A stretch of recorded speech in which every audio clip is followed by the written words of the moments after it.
La cultura mochica, la gran civilización preincaica que se desarrolló en el norte del Perú, tenía como una de sus manifestaciones culturales más importantes los denominados huacorretratos. Una maravilla, porque podían representar las emociones humanas en cada uno de ellos. Si el día de hoy quisiéramos que el sistema interamericano de derechos humanos sea representado a través de un huacorretrato, sin lugar a dudas no representaría la alegría, tampoco siquiera la serenidad, más bien sería un rostro cejijunto o un rostro de preocupación. Y es que de los 35 países que formamos la OEA, solamente 19 hemos quedado dentro del sistema interamericano de derechos humanos. Y aún siendo poco más de la mitad de estos 19 países, muchos todavía le hacen muecas al sistema.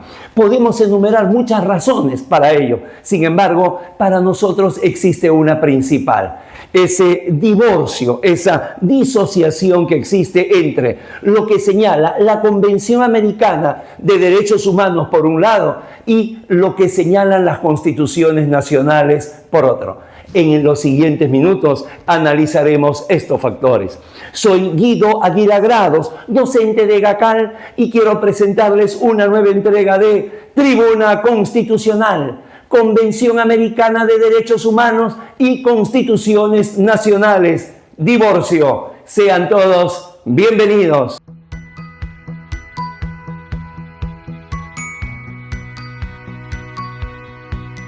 Hemos encontrado 3 razones para poder afirmar que existe un divorcio entre la norma convencional y por ende el desarrollo de su jurisprudencia, sus opiniones consultivas y las constituciones nacionales de nuestros países. Comencemos. Número 1, el reconocimiento desigual que tiene el sistema interamericano de derechos humanos en general, la Corte Interamericana en particular, en las constituciones nacionales. Vamos a encontrar constituciones nacionales que, de una manera expresa, señalan que tiene el mismo rango constitucional. Otras que no. Otras que van a decir que tiene un rango infraconstitucional. Otras más bien van a decir que, para que puedan tener un rango constitucional, tienen que ser aprobadas por mecanismos congresales o por el mecanismo de referéndum. Y otras donde es prácticamente tácito, como en el caso de la Constitución peruana, donde no aparece el sistema interamericano de derechos humanos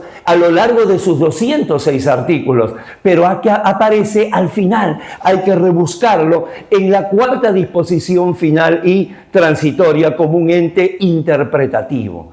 Número 2, la segunda razón es que la regulación que establece la Convención Americana de Derechos Humanos no encaja en todas las constituciones de nuestros países.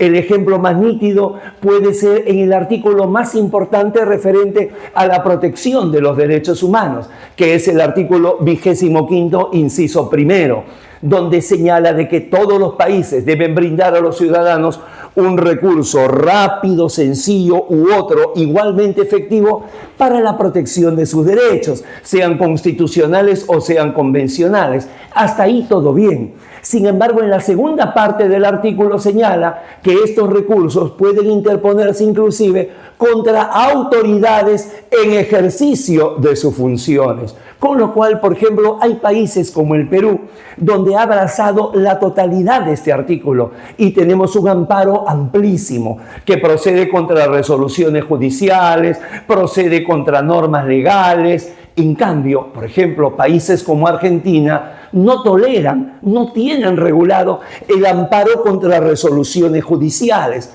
porque ante la inexistencia de un tribunal constitucional y más bien una poderosa Corte Suprema, esta figura es imposible de darse. De tal manera que la Convención regula algo y cada una de nuestras constituciones regula cosas distintas. Justamente se han hecho sin mirar el parámetro convencional. Y número 3, la jurisprudencia de la Corte Interamericana de Derechos Humanos no encaja en todos los ordenamientos constitucionales. Si bien es cierto, la jurisprudencia es obligatoria para el país condenado, los estándares internacionales que se dan de protección de derechos humanos son obligatorios para todos los países del sistema. Sin embargo, no siempre encaja. Tal es el caso del control de convencionalidad, que en la sentencia Hellman II versus Uruguay del año 2013 se señala de que debe ser realizado el control de convencionalidad por todas las autoridades. Eso, por ejemplo, es imposible en el Perú. En el Perú solamente los jueces desarrollan el control de constitucionalidad, no lo desarrollan las autoridades administrativas.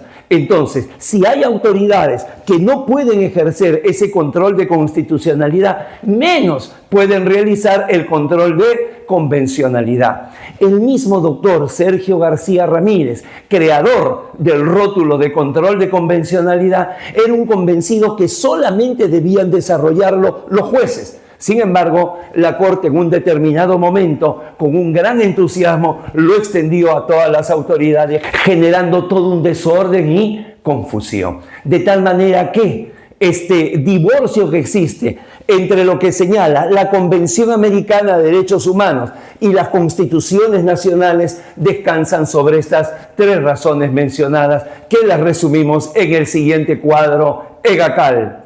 Convención Americana de Derechos Humanos y Constituciones Nacionales. Divorcio por tres razones. Primero, por el desigual reconocimiento constitucional al sistema interamericano de derechos humanos.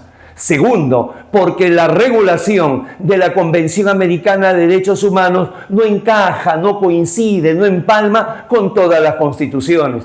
Y por último, número 3, porque la jurisprudencia de la Corte Interamericana de Derechos Humanos, que mantiene viva la Convención Americana, no aterriza en los ordenamientos constitucionales nacionales. Aguardo les pueda ser de utilidad. Si así lo consideran, los invito a darle like y a compartirlo. Y suscríbete a Tribuna Constitucional. Todos los días encontrarás información jurídica relevante y oportuna. La ampliación de toda esta temática relacionada al derecho internacional de los derechos humanos y su relación con el derecho constitucional lo encuentras en los diversos cursos y asesorías que brinda EGACAL Escuela de Derecho. Muchísimas gracias. Que estén bien.